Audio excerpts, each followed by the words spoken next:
పెసర్లు బియ్యము నానబెట్టి పెసరట్లు చేసుకుందాం. ఇప్పుడు పెసర్లు ఒక హాఫ్ డే నానబెట్టాలి. బియ్యము ఒక హాఫ్ డే నానబెట్టాలి. బియ్యము పెసర్లు కలిపి ఈ విధంగా మిక్సీలో రుబ్బుకోవాలి. ఇందులోనే పచ్చిమిరపకాయలు, వెల్లుల్లి, అల్లము, జీలకర్ర అన్నీ వేసి ఇలా పేస్ట్ చేసుకోవాలి, రుబ్బుకోవాలి. రుబ్బుకున్న తర్వాత వీటిని దోశల పెనం తీసుకొని దోశల్లాగా వేసుకోవాలి.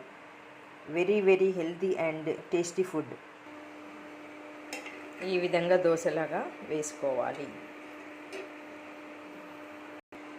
రెండవ దోశ, దీనిపైన కొద్దిగా ఆయిల్, పల్లి నూనె చల్లుకోవాలి.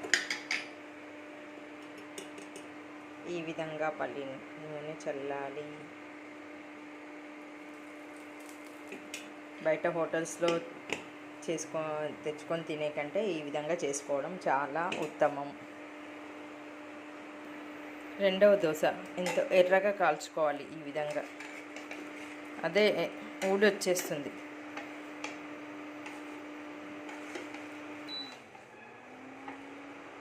Very very tasty healthy food.